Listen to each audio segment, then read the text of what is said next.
A couple of screens. Esquivel to Garcia. Off the deflection. Los Fresnos comes back and wins. Santa Maria will put up a three. Bang! Santa Maria! There's Warner. Here comes a headed jam. Counted for two. Field. Adios! And the Falcons win on a walk-off. And it's saved. What a game.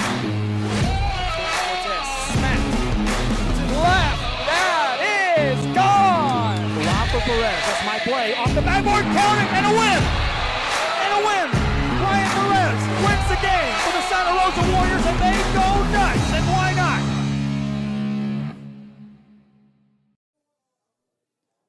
Live once again here for another show, another edition of the Luke Fruia Show. I'm Jacob Young. This is Rio Sports Live Network, and well, yes, no guest this week, but we will, of course, try and get something for next week, which should be very exciting indeed. As well, of course, there's still always so much to discuss, so much to talk about as well. We have a lot to get to, of course, for football, talking about that from last week. Trying to cover as much sports as possible in an hour span is always fun to do. But, of course, even before we do that and before we break down the schedule, I wanted to kind of bring up something because it was kind of neat to myself. Of course, I'm Jacob Young, the Rio Sports Live Network, just in case I didn't say it before. But,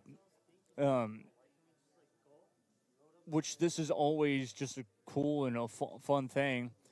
But I noticed this because, of course, I'm a big racing fan in general, and it's such a cool thing.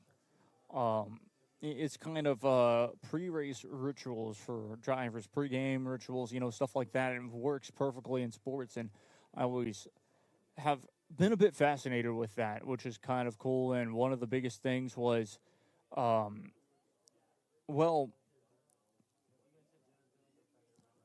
it's, of course, this one particularly for racing, of course, you have people like the right before a game, they like to do the smelling salts, which is just, you break it in half, you smell, and apparently wakes you up. It gets your adrenaline pumping. You're going to stay alert and things like that. And others, of course, even for soccer, I'm a big soccer fan as well. And the biggest thing that people would do is, not only do they hydrate, but they drink pickle juice before a game or anything like that, gives them potassium, gives them the salt that they need and stuff like that. And so I'm bringing this up because it's just that pre-game, the pre-race rituals. Well, one of the drivers that I follow has, of course, been big time for a while. In the truck series is the number 5 car. Yes, it is Tony Breidinger, of course, wearing her, sweatshirt right now. But anyways, it was a cool thing that, of course, she brought up as well as one of the things, and everyone thought that it was just a bit, but it's actually very true, is what she does is she decides to drink mustard right before, moments before or half an hour before she gets into the race truck or anything like that. And, of course, it helps with, of course, the cramps, and it helps with all of that. And I didn't realize it that much in a lot of that stuff. And the reason, of course, of why we saw not too long ago on the Monday night football broadcast, check that Sunday night football broadcast not too long ago, where we saw, I believe it was Brock Purdy eating bananas on the sidelines. Ended up being 3 and not 11, like they had said. And so, it's kind of funny, and it's one of those things that's questions, of course, the mind of somebody like myself of like, why do you do that? And, of course, it's the simple reason of potassium, making sure that they stay fit, making sure that they don't get those cramps before the game or anything like that. For some people, of course, even I talk to my sim racing buddies as well, because that's a big thing in the esports world. And what do they do before? What's their pregame ritual? And they say, or race, event ritual to be exact for themselves. And they say, well, we drink a Red Bull right before, a race or something like that to keep us alert. And little things like that. It's always it's very interesting. Like the same day for the whole day, of course, You have head coaches for football, for high school football for, a long time. I remember Bill Littleton, back when he used to coach for McAllen Memorial, what he would do is he would go to the Country Omelet every single Friday. And he would, or even Thursday before his game, he would order the same exact thing that he'd always order there. Of course, it was more superstitious than anything, but you kind of get my feeling of they don't like to break that tradition. They don't like to, when they feel good, they're going to play good. It is basically the way that you look at it in that retrospect. So I always thought that was pretty interesting, and I thought that I'd open up the show with it.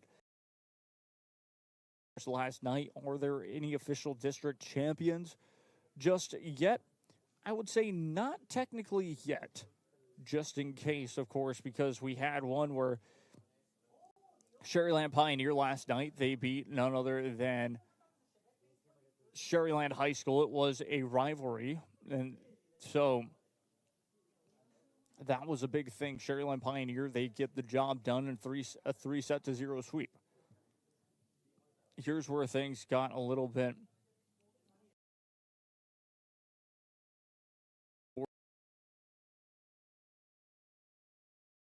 their game from in general. Everyone actually check that as actually 10-3. So guess what? Edinburgh Villa this past evening played against McAllen High School and lost 3-1. So congratulations, Sherryland Pioneer are your district champions. The reason, of course, why I would say that they're your district champions, there's 2 more games left in this season officially. You scroll down to, of course, what their season, who they have left to play. And it is, well, check that, actually 3 more games for this team. So Sherryland Pioneer, they still have about the same amount of games left to play as well. So Edinburgh Villa this upcoming on the 18th, they play at home against Sherryland High School, on the road against Rowe, and then at home against PSJ Southwest.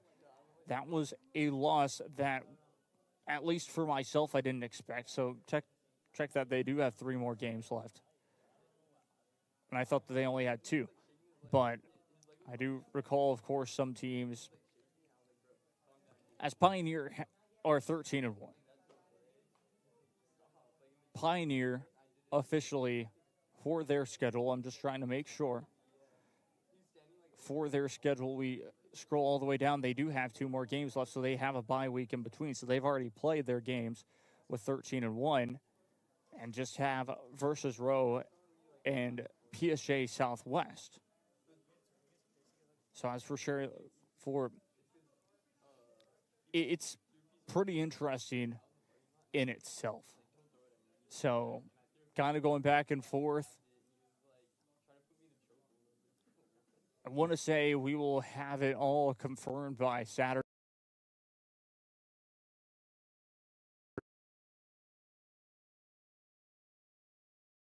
And that will be very interesting, as some teams apparently have 3 more games to play this season. We're going to take a quick break. When we return, we will move on with volleyball. We'll talk more football. We'll be right back after this. Stay tuned. This summer, settle in and reconnect with one another. South Padre Island has so many great places to stay. Condos, resorts, and hotels. Oh my!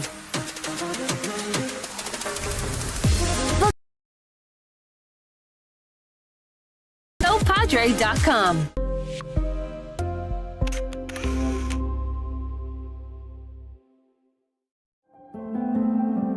No matter where you are in life, Texas Southmost College is here to help you move forward. Whether you're starting fresh, changing careers, or gaining new skills, TSC has affordable programs designed to fit your goals.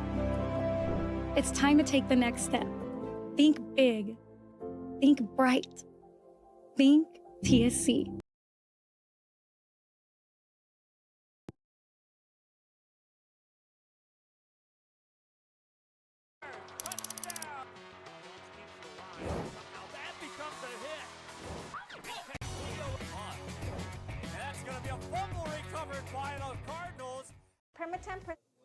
Back we go once again here. It's pretty interesting in general, and I mean, we'll go back to it in a split second, but of course, one thing that I want to mention as well is I'm Jake Young. This is the Luke Fruia Show, and this is, of course, Rio Sports Live Network.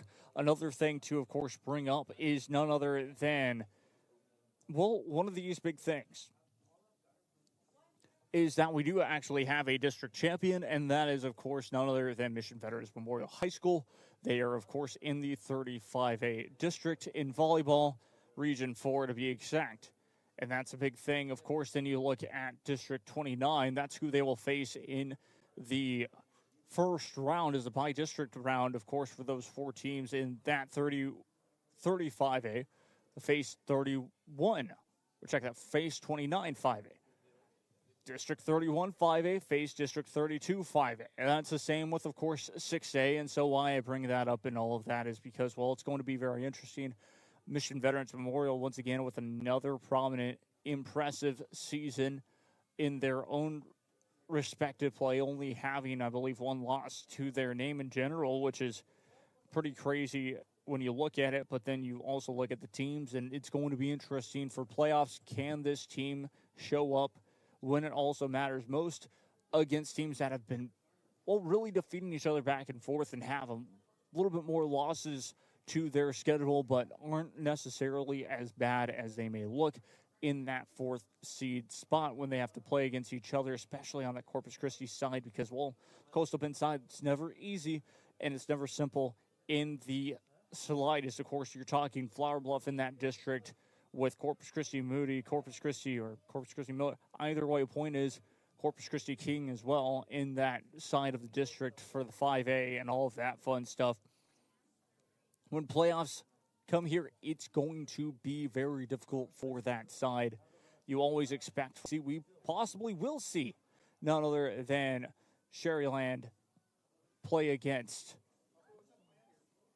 or check that, Sherryland Pioneer play against potentially a school from 35A. So it's going to be very interesting for, of course, the playoffs. Anyways, moving on. We move on to football. What is coming up this, of course, weekend, which is going to be very exciting. This weekend, of course, well, for Thursday, we have some football games for you all. The Channel 4 games. One will be on 4.1. The other one will be, on Valley Central Plus. For 4.1, we will have, well, none other than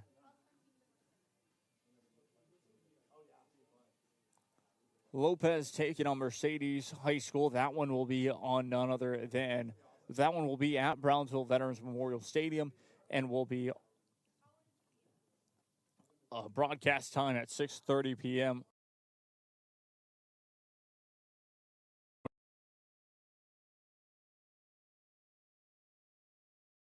Valley Central Plus. That'll be tomorrow. That's Edinburgh Economides taking on PSJ High School. And that's going to be interesting because, again, I think that game has a lot in store for that 6A district. And can PSJ High School get a victory in that sense? And so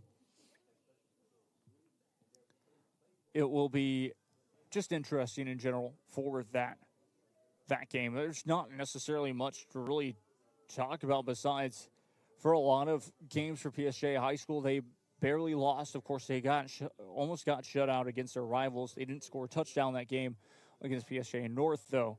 So they may be in trouble, but I do believe that, honestly, for PSJ High School, they're that good of a team to be able to win and really get things heading in the right direction. As for the next game after that one, of course, all broadcast times at 6:30 p.m. on Thursday. We'll have it for you right here on Rio Sports Live Network. All the games will be on Rio Sports Live Network as well. Sherryland High School taking on none other than Alice. That's going to be at home, and that's going to be at none other than, well, Richard Thompson Stadium. So very exciting right there. And then at Sam's Stadium. You do have Brownsville Veterans Memorial taking on Brownsville Hannah.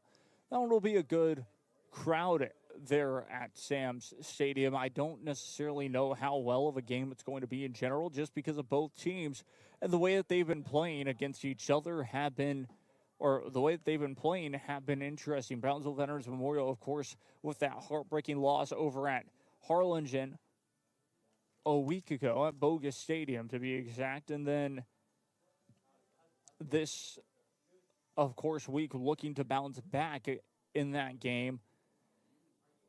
There's a lot in stake for that, to be exact, and that's how I feel about it. Now, of course, the next game after that on Friday, broadcast time will be at 7 p.m. for this one.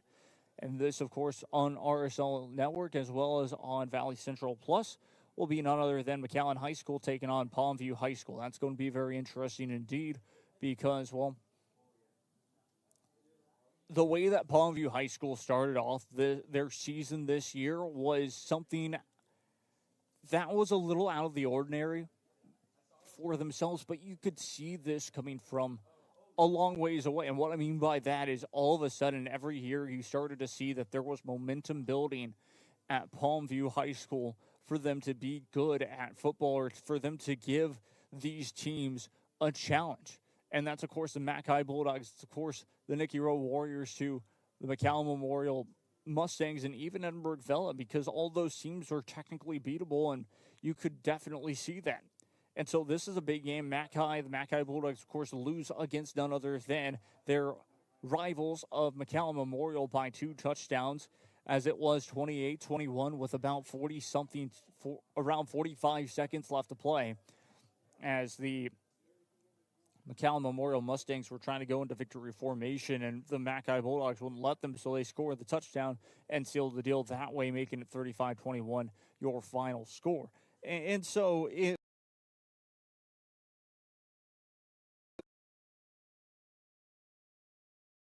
score a touchdown. First 3 quarters even, it was actually 21-0.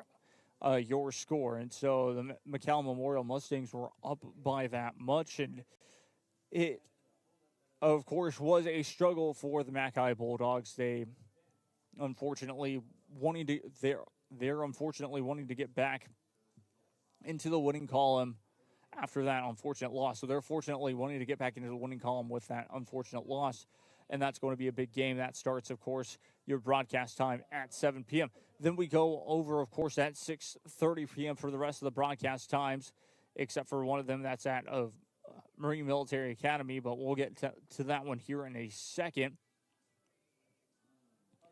At Sam Stadium, very quickly, Brownsville, Rivera, and Flower Bluff, they'll play that time. And then afterwards will be at Pioneer, which will, of course, once again be at none other than Richard Thompson Stadium. That is Roma and Pioneer.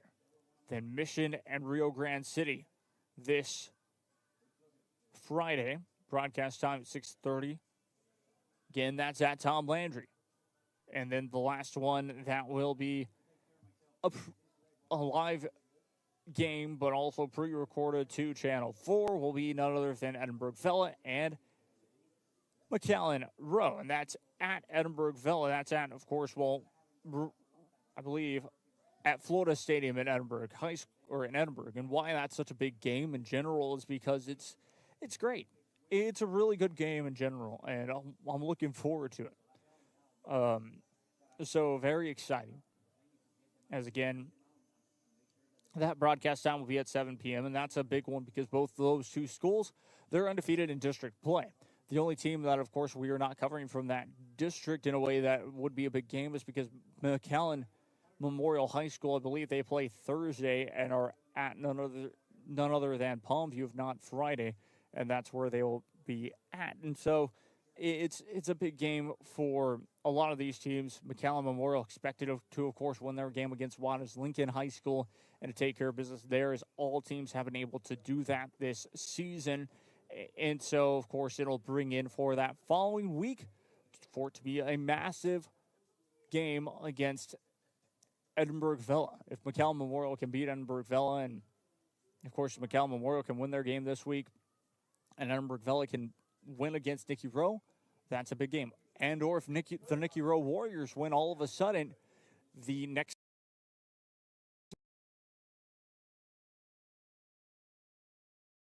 really McAllen Memorial or those McAllen schools don't necessarily care about Nicky Rowe, but all of a sudden that could be a big game as well. Trying to bring that up just because, well, we're getting close to the end of the season. It's going to be very fantastic in the grand scheme of things. Now, of course, for your broadcast time at 7:30 p.m., it's going to be none other than, well, Marine Military Academy. They're taking on SP Pathway. That's going to be very interesting in general.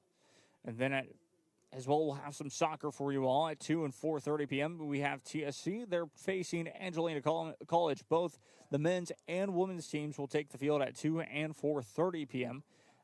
The first one will be the women's at 2 p.m. noon, and it's Pioneer. At Pioneer High School will be against McAllen Rowe, and that's, of course, like we mentioned, a potential chance for the McAllen Rowe or for Cherryland Pioneer to officially get their district title clinched.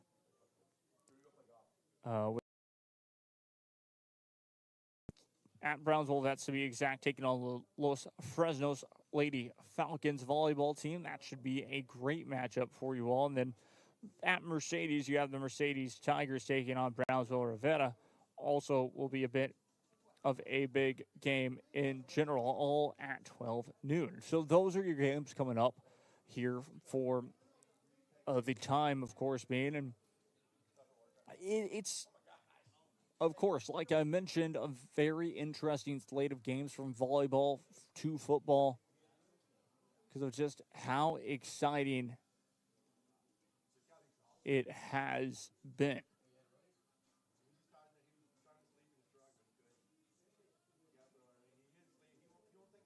But we're going back to it, of course.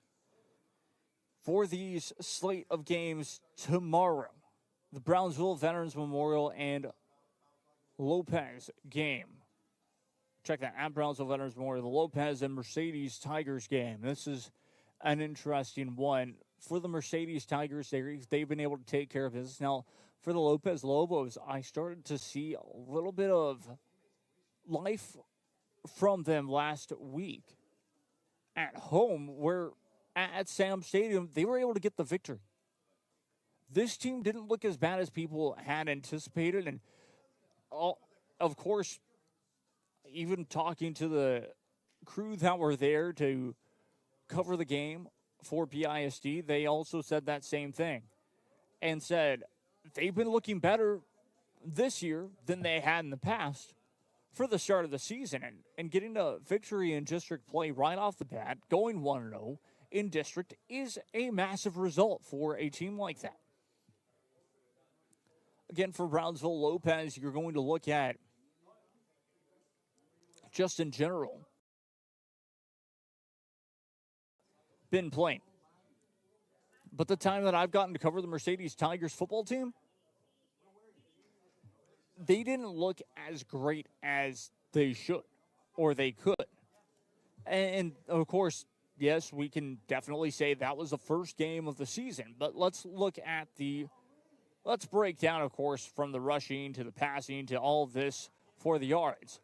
For Sanchez, for Mercedes High School, 118 yards rushing, with Sauceto's 139.5 to really, of course, 140 yards rushing. Then for the passing yards, you have Bravo and Moreno. How do they compare? Bravo passes a little bit more and getting more passing yards, 162 passing yards to really Moreno's 142.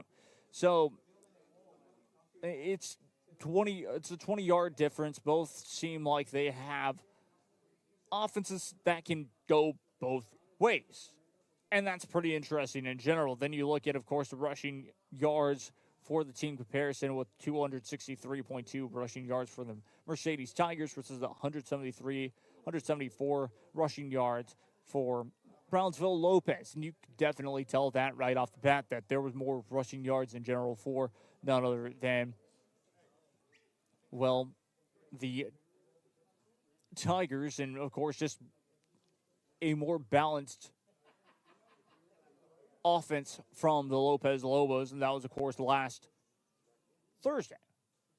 162 passing yards for the Mercedes Tigers compared to 183 passing yards. And again, the Lopez Lobos, the biggest thing that they did last week was getting to the quarterback. That's one thing that the Lopez Lobos especially are known for. So that's very exciting in the slightest. And it's good. So, again, looking forward to that. Total yards per game, 425 yards per game for the. See how the Lopez Lobos do this season, and hopefully they can get potentially a sack. But we'll take a quick break. We'll be right back after this. Stay tuned. This summer, settle in and reconnect with one another.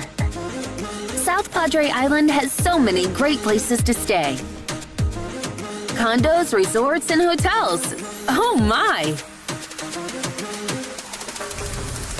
Book your summer getaway today. And start making memories poolside with the people you care about most. Visit SoPadre.com.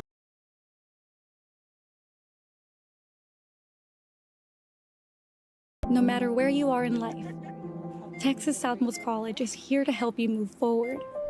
Whether you're starting fresh, changing careers, or gaining new skills, TSC has affordable programs designed to fit your goals. It's time to take the next step. Think big. Think bright. Think TSC.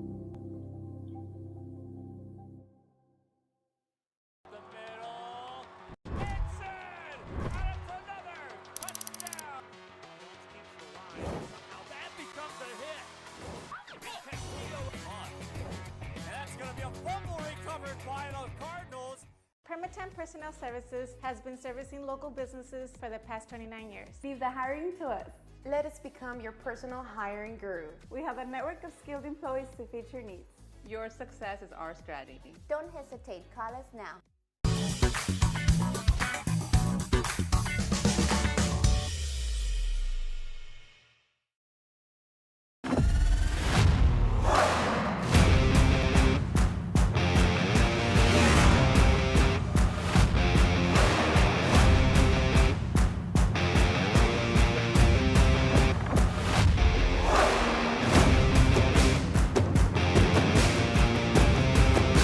Elevation, AT4, AT4X, Denali. Case closed. Fruia GMC, we're professional grade.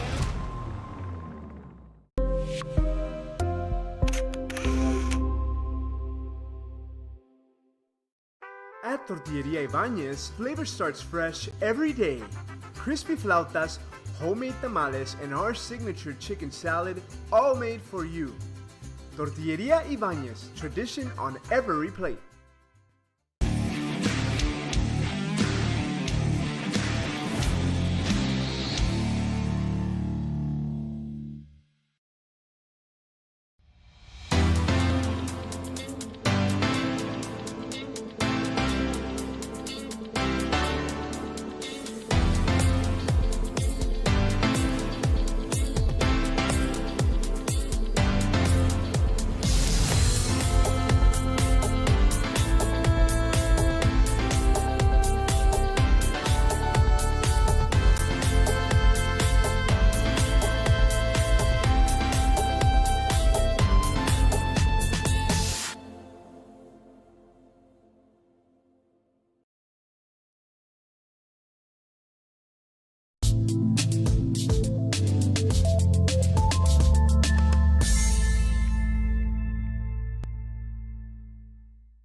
Hello sports fans, I'm Jason Starkey with Gallery Homes. Here at Gallery, we make building your new home simple and stress-free.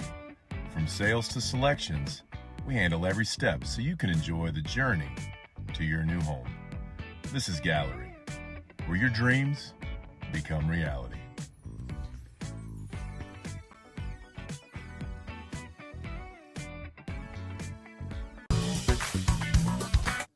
Back we go once again here. Back at Luke Fruia Motors, and let me just tell you something really quickly. I mean, we were on commercial for a little bit longer, but it was really nice because I was having a chat with someone from, of course, Luke Fruia Motors, and No, it's great. Hospitality is fantastic here, is my point. If you're looking to buy a new car here, come check them out in Brownsville, Texas. Buick, GMC, and Cadillac. They will hook you right up with the best car for your price range, whatever it is. Because, again, just hospitality. They can't say enough about this team here that works there. And just been great. Anyways, back to it. We were talking football, talking a little bit of soccer, but the biggest thing, of course, is can Brownsville Lopez right now do a job and get an upset? Technically, this would be an upset. I think that there could be a possibility. Take a close look at this game tomorrow. I think we could see a potential upset, or at least for the Mercedes Tigers to be in a bit more of a dogfight than we'd expect. Brownsville Lopez, I really do believe Brownsville Lopez could potentially put the Mercedes Tigers on a bit of an upset watch throughout tomorrow. The scores are pretty close in general. We were talking about 36 points on average for the whole entire game for the Mercedes Tigers. Over the Brownsville Lopez is 33. 36 to 33. We're talking about a field goal that really separates these two schools on average for the points. Possibly a defensive battle here in this upcoming week at Brownsville Veterans Memorial Stadium. I do believe that that's going to be a great game this weekend, and possibly the better game that we would have in store for you all, even though my eyes are set on one massive game. Of course, again, that might be the bias in me talking because I'm from the Upper Valley and have followed this district throughout the whole entire season, especially getting to cover these games, which I'm so grateful to be able to cover. The Mac High Bulldogs, the McCown Memorial Mustangs, the Nicky Rowe Warriors, and even, of course, at the Edinburgh Vela Sabercats this season, because I've never been able to cover these teams before. For a while there with Rio Sports Live Network, we hadn't necessarily been barred from covering games at McAllen Veterans Memorial Stadium, but it was more difficult too. They didn't have a big press box. It couldn't really accommodate us, all of this and all of that. And now with the bigger press box, now with, of course, Real Sports Live Network having that opportunity. Anyways, we've been able to this season, and I'm very grateful about it.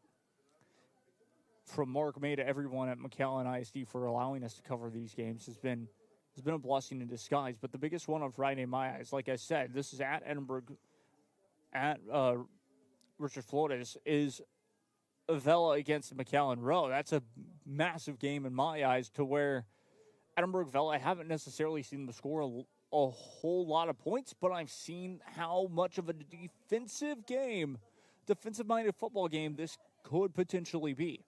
We've seen the way that Nicky Rowe have played on the road, where they came out, had an opportunity to win by a lot more than they did, and ended up in the end losing, unfortunately. Or check that, Nicky Rowe ended up winning. Palmview ended up losing, unfortunately, in that sort of thing, and that has allowed for us to have these two undefeated teams playing against each other. And Edinburgh Vela looked like they could, the football stats to be exact, because they still do a really good job for keeping up with most of these top-tier Valley football teams, I should say, in the end. This is on, of course, the 17th. This is the Friday, and 101 rushing yards for Menchaca over Caballeros, 58 rushing yards. And that's, of course, for school have this sort of offense where they kind of go back and forth. But even then, Menchaca's only 101 rushing yards means that this team still likes to pass. But Vela High School, they pass the ball a lot more. And I did get to see that when they did play against none other than the Mac High Bulldogs, and was pretty interesting to say the least. Go all the way down, of course, your total yards a game, 144 total yards for Ruiz compared to Garza's 137 total yards. And so, of course, we get to the whole team, 187 rushing yards total game for the Row Warriors compared to 144 rushing yards per game for the SaberCats. The passing yards is about 149 compared to 200 passing yards. So that's where the SaberCats really strike and get points up on the board is by their passing game. We kind of do that coming, of course, into breaking everything down, but it's really crazy to see. And then 146 receiving yards per game for the team of Nicky Rowe compared to 199 receiving yards per game. Then you go to, of course, 336 total yards for the Nicky Rowe Warriors compared to 344 total yards a game for the SaberCats. Again, how close these two offenses really are says a lot. About 71 tackles a game with, on average, 3 sacks per game. Points off of field goals, about 2 to 4 for both sides. And points doesn't get any closer than this, except, of course, if they were averaging the same amount of points. That's the only way it would. Scoring average for Rowe, 7 points in the first quarter, about 8 points in the second, to 8 points in the third, and 7 points in the fourth. For 34 points to be averaged in the total amount. For Vela, 10 points in the first quarter on average to about 12 points in the second, 7 points in the third, so a full touchdown in the third, and just under a full touchdown in the fourth. Makes it 35 points. 34 and 35 points for these two schools that they on average. They average on average in general. So that's pretty neat to say the least, that both of these two schools really how close they are. And I'm so happy. I'm so excited for just the way that game's going to go. I'm not even going to be the one covering it, but I will for sure be excited to bring the coverage of what the score lines or what the score will be from the first quarter, the second quarter, and third quarter. It's very exciting. I will be again at Mac High in Palmview. That one's a big game in general due to the fact of on that Friday for McAllen High School for the Mac High Bulldogs football. Where do they stand in district play right now? They stand in 5th with 1-2. Needing a victory will be key as they play a team that is officially in 4th place right now at 2-1. To get 2-2 and to be even with Palmview on the record and be in that 4th position will be key. Like I mentioned, there's 3 teams ahead of them that are 3-0. After Friday, we will have 2 teams most likely remaining as undefeated. Now, of course, yes, that outside chance that we could have 1 team remaining as undefeated is, of course, that outside chance. It's still Waters Lincoln is still a fierce opponent, but they have not shown that they could beat a top-tier team like the McAllen Memorial Mustangs. That'll be very interesting to wait and see. But, again, the Mac High Bulldogs, they need a victory in order to get to that 4th position and to get back on track, to get back on schedule for themselves to have that opportunity to make the playoffs. They're 3-3. They're 500 overall right now. But on the preview of this game, it's pretty simple. Martinez has been the man who has been rushing more for, of course, Palmview High School. Hunter Morley hasn't necessarily had the season that he would have liked, but this is where the offense really comes into play, has been for Wolthoff. Now, the only problem that I've seen from McCoy Wolthoff has been his passing game still has been on point, but the most frustrating part about this, is sometimes the decision making. Throws it up.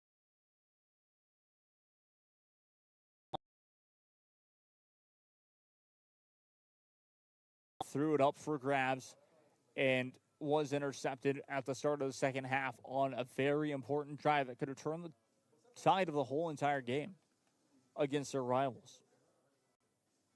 That's the truth. That's actually the truth there.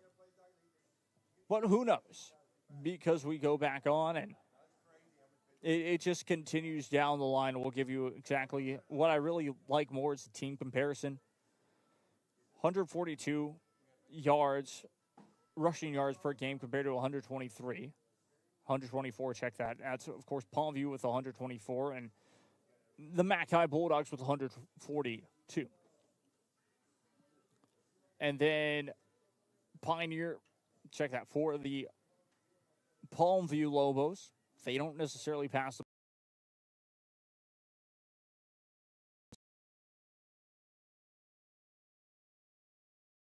for the team comparison for the Mackay Bulldogs. 141 total yards for the Palmview Lobos compared to 344 yards for the Mackay Bulldogs. This is a game where the Mackay Bulldogs get in a way they can smell blood and have a chance to blow the Palmview Lobos at home out. This is a very important game where it's time for them to show up. 31 points on average for the Mackay Bulldogs for the whole entire game. Last week, of course, did not help their average in the slightest, with 31 points on average for the Palmview Lobos, to be exact, 30.8 compared to 31.0. That's how, of course, close they are. So really on just about averaging the same amount of points per game. The Mackay Bulldogs defense, I believe, is good enough when they show up to just completely dominate the front four. The front and really getting to the quarterback, that's going to be key. Both defenses seem pretty good, but the Mackay offense have to be on their mark this Friday if they want a victory. Palmview High School, if they get this win, they're almost a guarantee to make the playoffs, which is wild to say. They would have the advantage over the Mackay Bulldogs. Mackay would fall to 3-4 overall, 1-3 in district. And not only would they fall to 1-3 in district play, but their remaining schedule after this for the Bulldogs would be Rio Grande City High School, Mission High School, and Rowe. They would have to win out for their last 3 games and hope that the Palmview Lobos, with their schedule, which we'll read out their schedule here in a minute, that they were to lose, that for Rio Grande City, this is, of course, or for Palmview, this is if, of course, the scenario is the Mackay Bulldogs lose this Friday. They would have to hope that Palmview lose to Waters Lincoln, Palmview lose to Vela, and lose to McAllen Memorial High School, as the Mackay Bulldogs went out, and they would guarantee themselves a 4th place spot at least, considering what would happen in front of them. As there are 3 teams, 3-0 right now in district play, there will be at least 2, if not 1, team undefeated after this weekend as 2 undefeated play against each other. Again, we talked about that's Nicky Rowe and none other than the SaberCats. So, very interesting. We're going to take a quick break. We're going to move on. When we return, we'll talk a little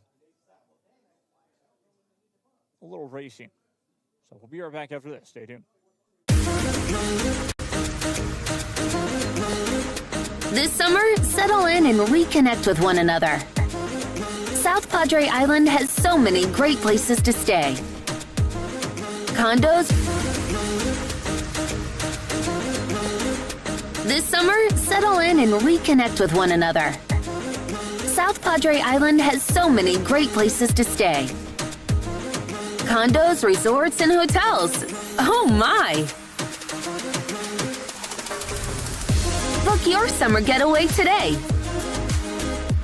And start making memories poolside with the people you care about most. Visit SoPadre.com.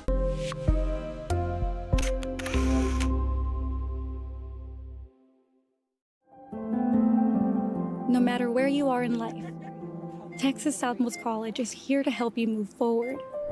Whether you're starting fresh, changing careers, or gaining new skills. TSC has affordable programs designed to fit your goals. It's time to take the next step.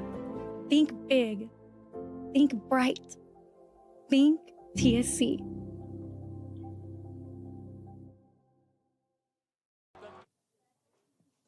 Back we go once again here, just a little quick commercial break as we return to some motorsports talk. We haven't done this in a bit of a moment, which has been, of course, nice. Of course, the last weekend was officially the final weekend of none other than the IMSA Series, the IMSA WeatherTech Sports Car Championship, as well as a lot of other IMSA racing series in between. The only one that did not finish was the Porsche Carrera Super Cup North America. That finishes this weekend at Circuit of the Americas. That's the only support race with the F1 race weekend. Should be a good one, I believe. Most of the championships, though, have already been settled. It's just interesting, of course, to note. But we move on, of course, and they had the final Endurance Challenge race, of course. That's what they call the Michelin Endurance Challenge. And then on top of that, they had the IMSA WeatherTech Sports Car Challenge Series. That, of course, was combined. And then also with the Michelin Pilot Challenge, which is, of course, filled with GT4s and touring cars. They call them GSX and TC, which is really TC Americas, those touring cars. So that's their final race weekend. Of course, this weekend as well also notes the 8 hours of Indy, which is always a fun race that I've really grown to love for the last 2 years. I got to experience it live. Will not be experiencing it live this year, but that's completely okay, because I get to cover sports and, you know, enjoy some great high school football and soccer and volleyball action, basically, and that's always a nice time. So, anyways, I bring that up as well. There was one series called the VP Racing Fuel Sports Car Challenge, and I love to cover that one. I love to talk about it always. I also do, of course, with the Michelin Pilot Challenge, because that was big. Congratulations very quickly to the TC champions, Brian Hurta Autosport. Their car were able to win overall in the touring car class for the season standings, so congratulations to them. Now the biggest one. Let's paint a picture for you really quickly, which is always very fun to do. Last year, of course, Samantha Tan Racing, they put themselves in the GT World Challenge Americas season, their second full-time year, I believe, in that season, which was, again, interesting to note, because the year prior to that they did have full-time, and it was a good season for their first time in 2023. Full-time in GT3, let me be more clear about that, because Samantha Tan Racing at that point were still in the GT4 category as well, and all that fun stuff. You move on, of course, and Samantha Tan Racing, they finished, I believe, 4th place in that championship their first full-time year, and it was a pretty up-and-down year in 2023 for them. They had a driver who unfortunately had to step out, really, I believe, due to family issues, if I'm not mistaken, but that led for this man, boy wonder, as they would call him, Neil Verhagen. He began the journey with Samantha Tan Racing. It was only supposed to be for one race, but then he stuck around for the whole entire season, which was pretty cool.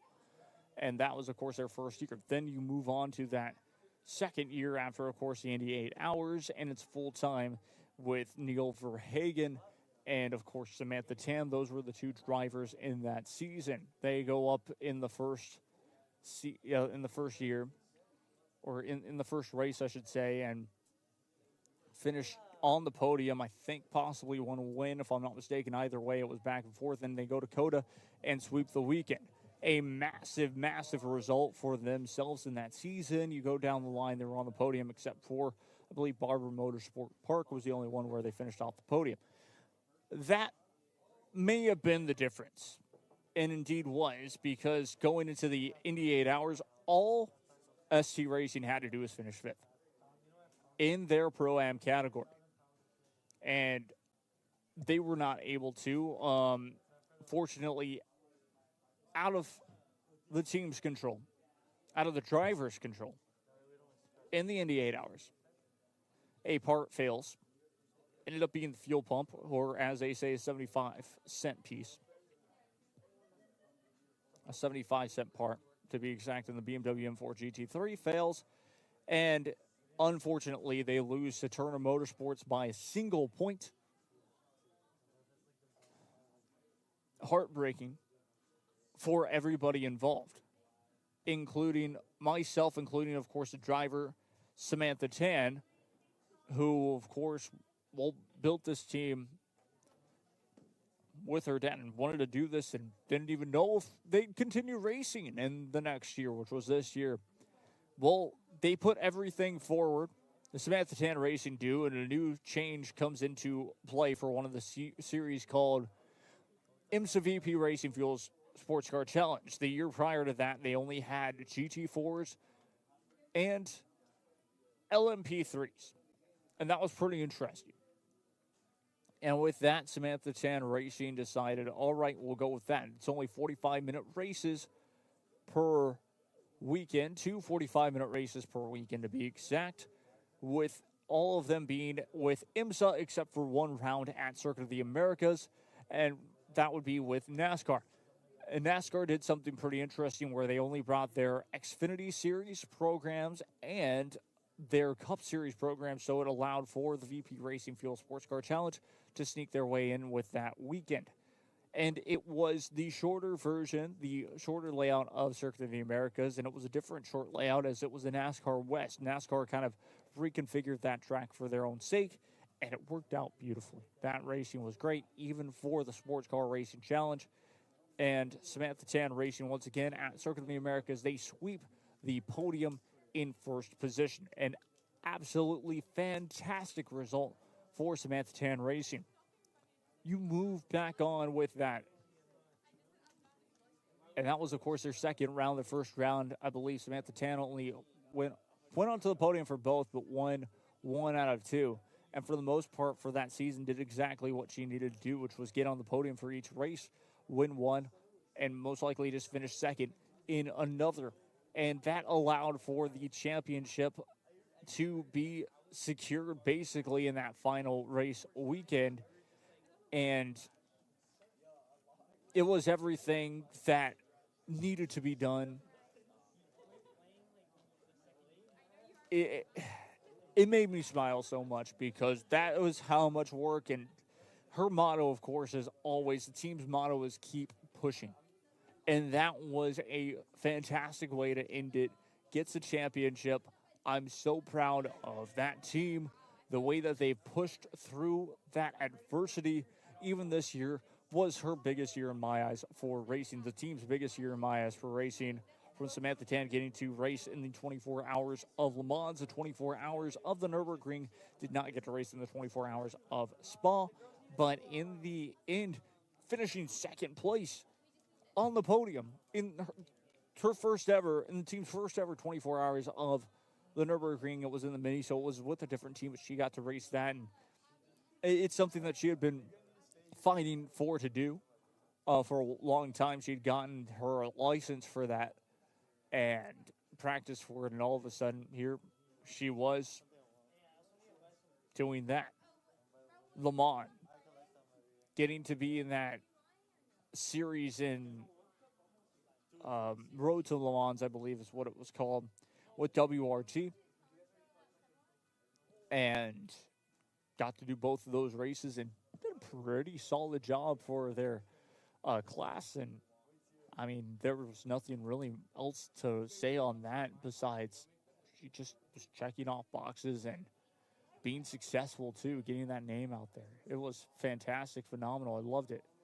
Loved every bit of it for her team. And then just for the success that they had this season, I